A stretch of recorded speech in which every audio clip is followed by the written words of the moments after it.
This is the interview with Senator Tom Cotton, and go. Good morning, I'm Scarlett Gooch, and we're super thrilled to have Senator Tom Cotton with us today. With our first question, I'd like to ask, has anybody ever told you look like Ross Geller from Friends? I've got that once or twice. I was not a big Friends fan. I mostly feel bad for Ross for people to think that I look like him. What? Oh, he's such a great character. Well, so in your speech that you just gave to our student body, you talked about students' character and character building. And so I was wondering if you have any tips for students who are in high school about to graduate, or if you wanted to elaborate on that character. Well, as I explained to the whole student body, character is ultimately what counts, and your character is the result of thousands of decisions you make every day and the habits you develop. And in the end, that's the one thing you have that people can't take away from you, is the character you have and the service you render to others. Unfortunately, character and experience often comes by learning the hard way, the result of making the wrong choices. That's one reason why I try to speak to students about that early in their life, so they can maybe get the benefit of the wisdom that I and your teachers and your parents have from having to learn things the hard way, rather you can learn them the easy way through others. But ultimately, developing your character is the most important thing that you have as an individual. It's the most important thing to your family, to your community, to our state, and to our country. I think everyone can agree that education is a big part of our nation, and we obviously want to be number one in the world. And in the recent years, education has kind of fallen on the world status, and I was wondering if you have any ideas on how we can improve that and see that change in the next few years. Well, I have a lot of trust in our Kansans and our families and our local communities to teach our kids. Too often in the last 15, 20 years, there's been too much effort in Washington, D.C. to try to centralize control of the way we're teaching our kids. I don't think that's the right way to go. There's few things that are more suitable for local government, for school boards, and for PTAs, for teachers, for administrators, in the way we're teaching our kids. So I trust folks here in Hot Springs, in my hometown of Dardanelle, people in our state government in Little Rock, a lot more than I trust people in Washington. So the thing I'm trying to do most is to give more power back to people here in Arkansas and our local communities to teach our kids the skills and the knowledge they need to be good workers in our economy and good citizens for our country. All right, well, you're very educated. You went to Harvard and you went to Dardanelle, and so... Probably the best education I got was in the Army, though. That's the really? The School of Hard Knocks. So do you have... There's a lot to education besides just reading in books. Yeah. Although that's important at your age. Some experience is needed. Do you have any tips for kids going into like politics or law or the military, like what kind of education they should get, or just where there's some tips for those students? Well, trust your teachers and listen to them, and do your homework well. Focus on the tasks that they give you. One thing I told students earlier that I tell them a lot is a line that Bill Belichick, the New England Patriots coach, uses a lot to do your job, whatever your job may be. Right now, your job is to go to school, pay attention in class, do your homework, try to learn as much as you can. But if you do that, whatever it is, whether it's a student, whether it's being a soldier, whether it's working in a local business, people are going to take notice. It's important that you get an education, again, to be a good worker in our economy, but also to be a good citizen, to understand public affairs and be able to contribute to the life, not just of our nation, but the life of our state and our communities. Now on to some different types of questions. If you were advising President Trump in these last few weeks, how would you have instructed him to handle this Charlottesville incident? I would simply said to him that what he said on the Monday after those attacks, or what he said at the beginning of his speech about the Afghanistan deployment, something that he could have said the day of, and I don't think that we would have seen some of the controversy, much of it misplaced, but controversy nonetheless, that we have seen in the aftermath. President Trump denounced the Klan and neo-Nazis and white supremacists. He also said there's no place for violence in our society on any side. We have serious differences of opinion in our society, but those opinions can never be settled by mob violence. Just simply stating that clearly up front on the Saturday evening after those protests and the violence and the tragic deaths of the Americans that occurred in Charlottesville, I think probably would have been the best course of action. We also had this issue in Hot Springs. I don't know if you heard about that, but we had a rally in Hot Springs this last Saturday, and you kind of answered this, but how do you feel this issue should have been addressed? Well, I was obviously aware of what was happening in Hot Springs, and I was monitoring the situation in the news, but I'd point out that it didn't really make much news, and that's to the credit of local law enforcement and civic leaders. There's always going to be fringe elements in our society, whether it's white supremacists or neo-Nazis or Klan or communists and socialists, what have you. The way to defeat that virulent viewpoint is not through violence, it's not through trying to shut down their protests or their rallies, it's through repudiating their message and stopping any violence before it occurs. That's why they're fringe elements, because the broad mainstream of American society, be they Republicans, Democrats, or anyone in between, repudiates that kind of extreme views on both the right and the left. I think it's to the credit of Hot Springs and law enforcement here in Garland County that they handled the situation so well. I completely agree. I think it was it had a lot to do with our city government and their impact. So when well, I guess my next question will be about like news. So as a teen, I am greatly influenced by social media, and I get all of my news from Twitter, Instagram, like Snapchat. So how do you expect like news to get out that's not fake news? You've been in the light, you've been on the news and in front of a bunch of people. I was just wondering, how would you suggest I go about not seeing that fake news and kind of deciphering through it? Well, most news is going to have some kind of viewpoint.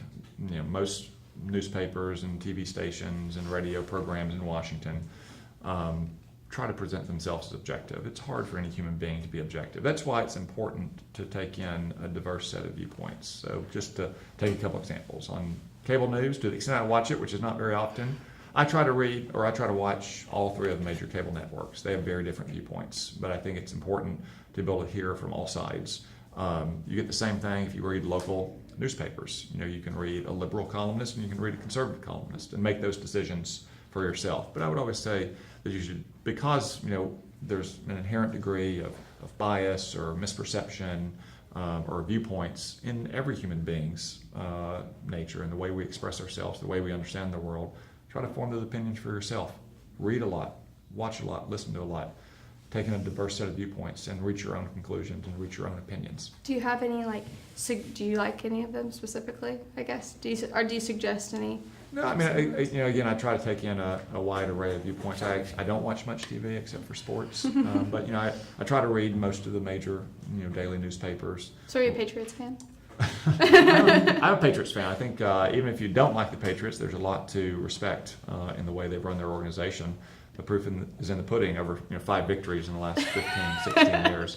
But no, I think on the news point, just to take in a lot of different views and reach your own conclusion is one of the most important things that young people can do. In addition to reading history, because the things that happen throughout our history, they repeat themselves. And the same arguments, especially in American politics, that we have today are the arguments that our founding fathers were having 250 years ago.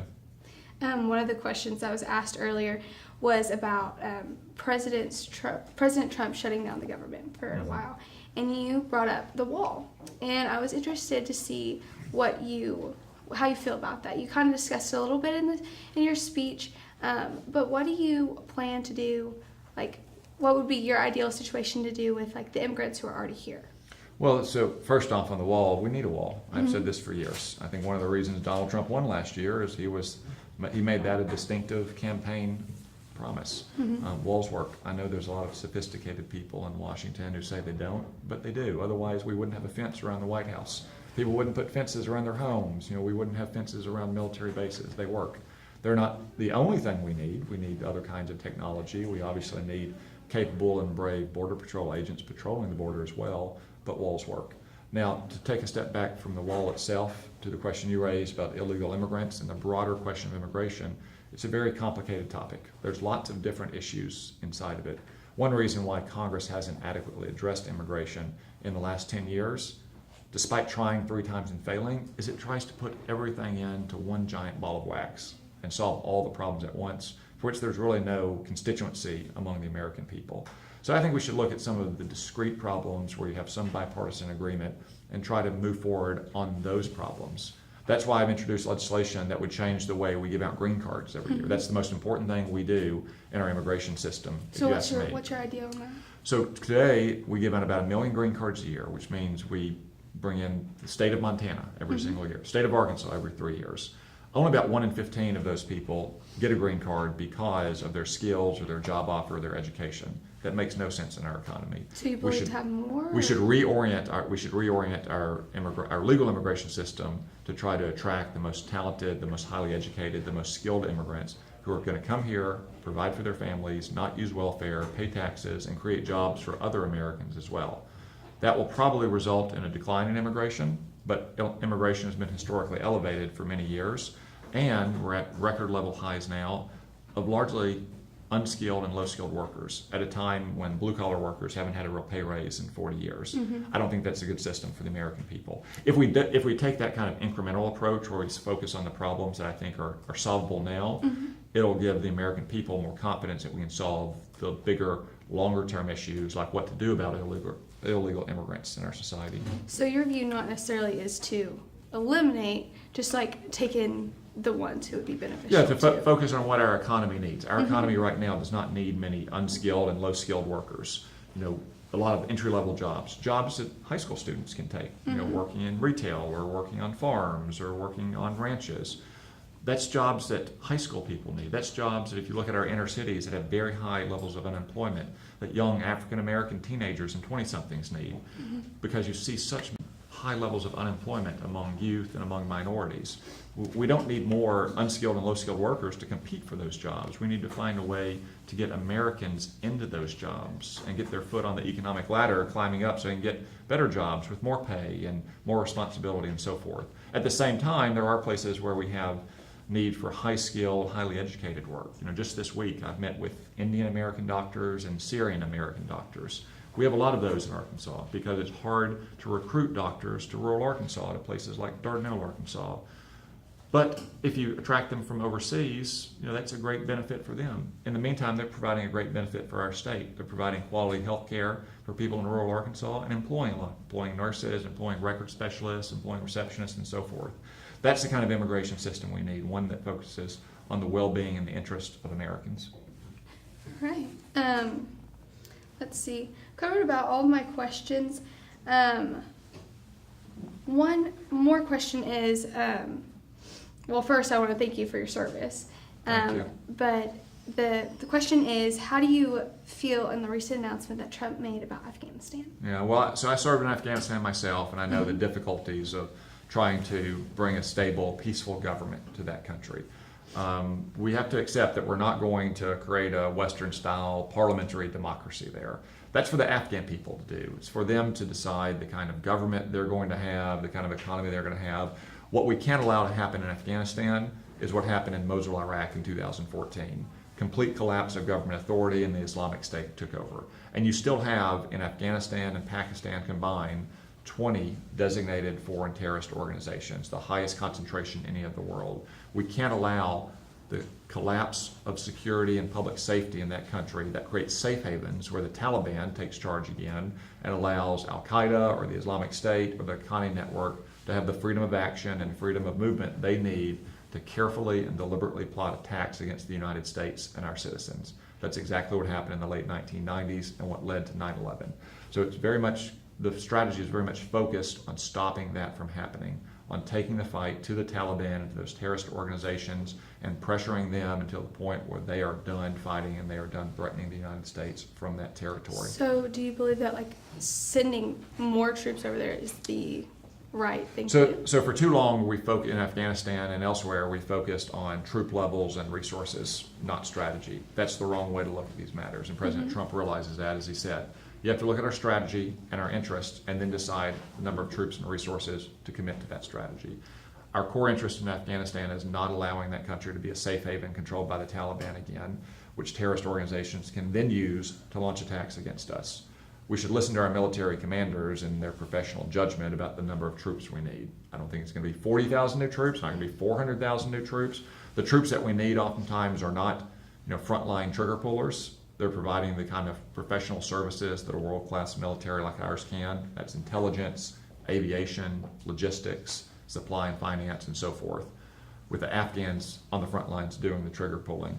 But what we can't allow to happen is to have a collapse of all authority in that country and it become a safe haven for all those terrorist organizations to plot attacks against the United States again. And so you are the youngest senator. That's a low bar to clear in the U.S. Senate. So do you think you could potentially be one of the younger presidents in the future?